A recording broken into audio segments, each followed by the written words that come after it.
おじさん、おじさん。ああ、来てくれたのか。ありがとうな。おじさん、そんな、嫌だ。無茶言うなよ。俺が腹くくってんのにさ。俺は言葉を飲み込む。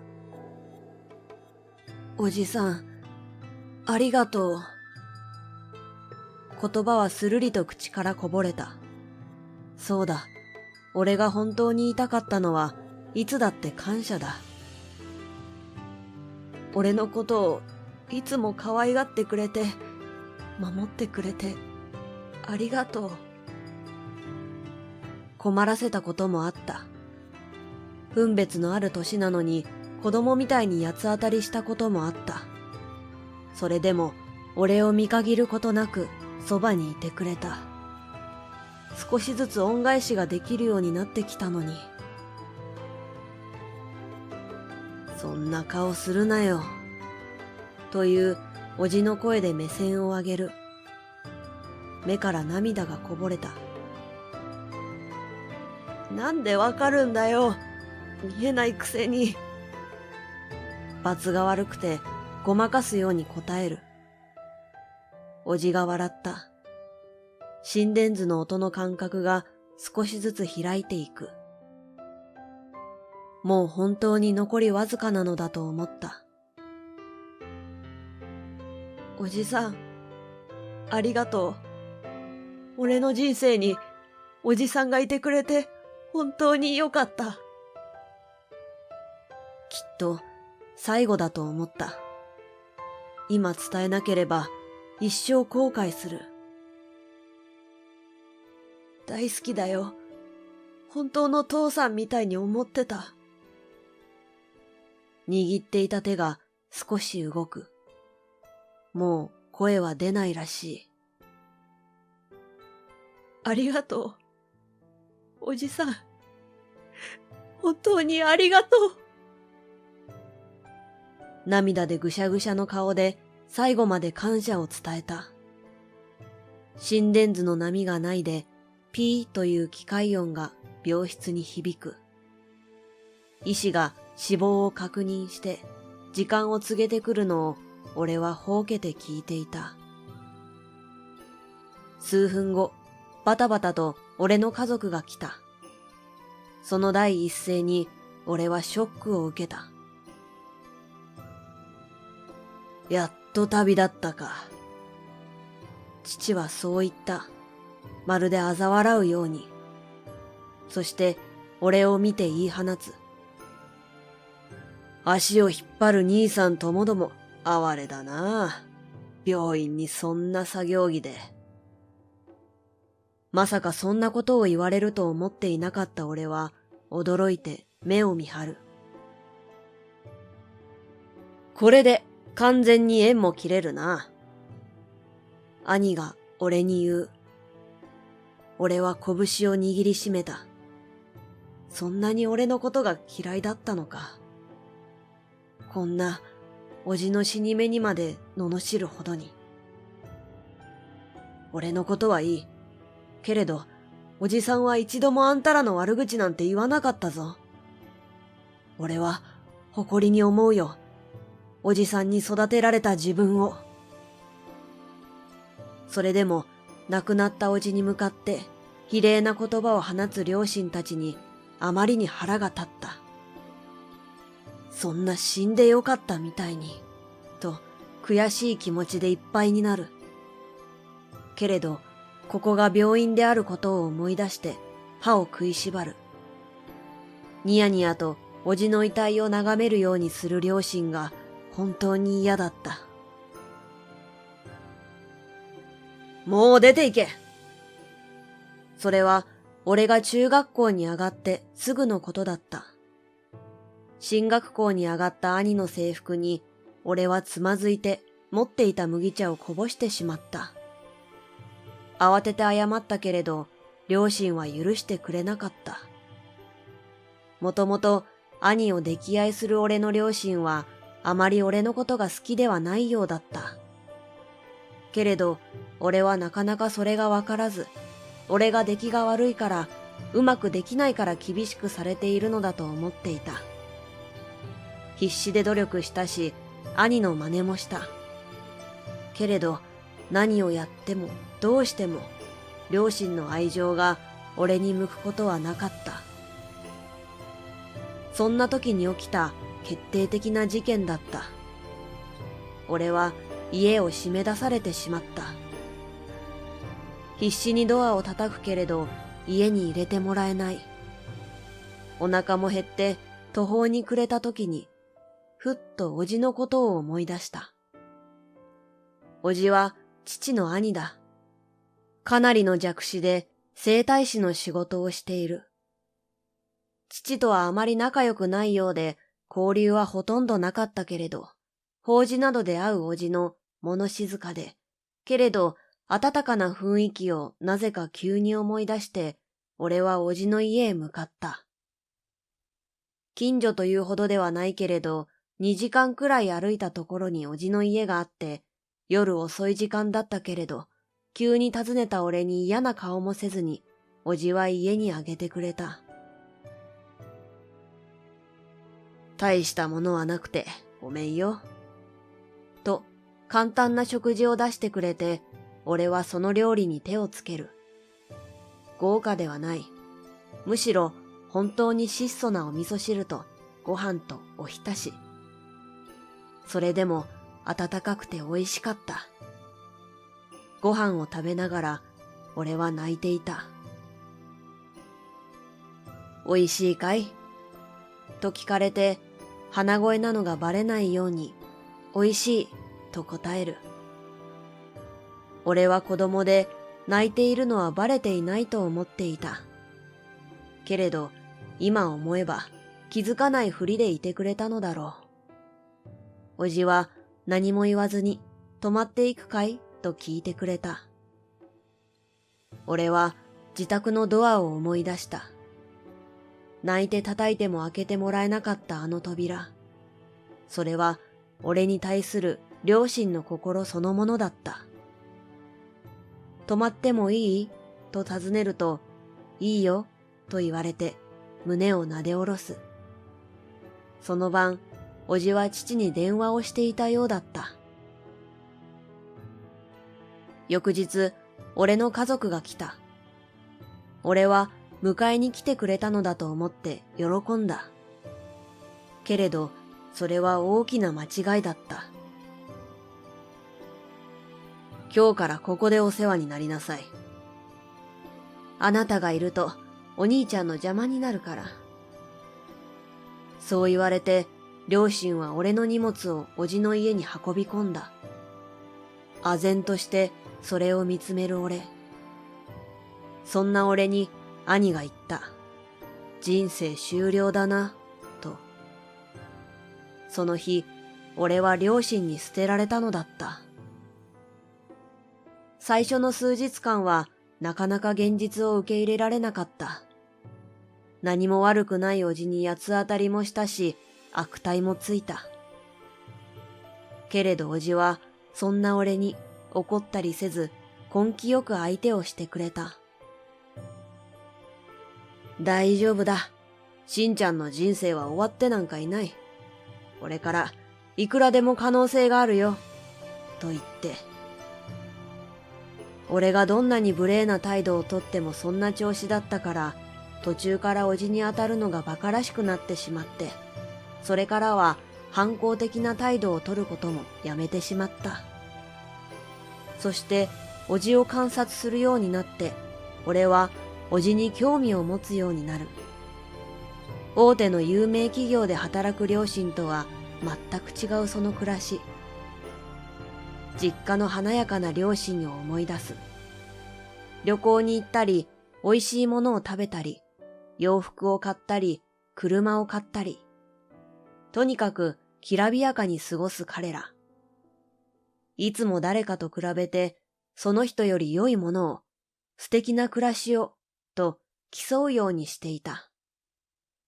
それと比べて、おじはあまりに静かだった。まるで植物のようなその佇まい。けれど、不思議な優しさや温かさがあって、近所の人や職場の人が訪ねてくることが多々あった。素晴らしい解決策を提示するのでもない。何かを言い当てるのでもない。けれど、そうかそうか、うんうん、と話を聞くおじ。そんなおじにみんな心からお礼を言って帰ってゆく。初めて見るタイプの大人だった。両親のところに誰かが頼ってきたところなど見たことがない。俺はこの不思議なおじに気づけば夢中になっていたのだと思う。おじはほとんど目が見えないとは思えないくらい日々に困ってはいなかった。急に俺みたいのを押し付けられても穏やかに受け入れて一緒に暮らしてくれた。いつしか俺はおじを本気で尊敬するようになっていた。まるで仙人のようにすべてを受け入れているような佇まい。おじの周りだけ時間がゆっくり流れているようだった。どうしてそんな風にできるのと聞いた俺に、おじは言った。何もしてないよ。ただ、よく見えてないだけだ。と。バカな俺は、おじの苦労なんてちっとも理解せずに、いいなぁと言った。本当に子供だった。おじを病院に連れて行ったのは暑い夏の日だった。俺はすでに就職していて、おじと過ごす時間があまりたくさんなかったこともあって、少し気づくのに遅れてしまった。家の物の位置を完全に把握しているおじがあちこちにぶつかるようになっていたのだ。どっか悪いんじゃないと聞く俺に、おじは、と困った顔をする。まあ、何もなければそれでいいやと、検査だけ受けてもらった。まだ50代だったし、酒もタバコもやらない人だったから、心配なんてしていなかった。けれど、悪性のリンパ腫が見つかったのだ。しかも、数箇所に転移していた。レントゲンを見れないおじの代わりに、俺は現状を聞いて伝えた。余命宣告は半年だった。どうしたいと聞く俺に、普通でいいよと答えるおじ。最後だし、旅行だって美味しいものを食べに行くことだってできるよ。俺も働いてるし、連れて行くよ。と言うけれど、本当に可能な限り最後まで普通に暮らしたいと言われてしまった。そして、おじはその言葉通り、本当に立ち行かなくなるまで仕事をして入院したのだった。どんな時もそばにいてくれた俺のおじさん。誰よりも俺を大事にしてくれた。毎日見舞いに行って感謝を伝えた。育ててくれたこと、可愛がってくれたこと、愛してくれたこと。大事な大事な人だった。最後のその時まで。病院で怒りに身を任せまいと自制していると、高級車が外に止まった。そこから一人の女性が降りてきて病室へ来た。目に涙を浮かべている。その女性が震える手で俺に封筒を渡した。約束通りお迎えに上がりました、社長。その女性に言われて俺はきょとんとする。えと聞き返す俺に女性は言った。あなたのおじさんの遺言です。その封筒にはおじの遺言状が入っていた。その中身に俺は驚く。おじは起業家だった。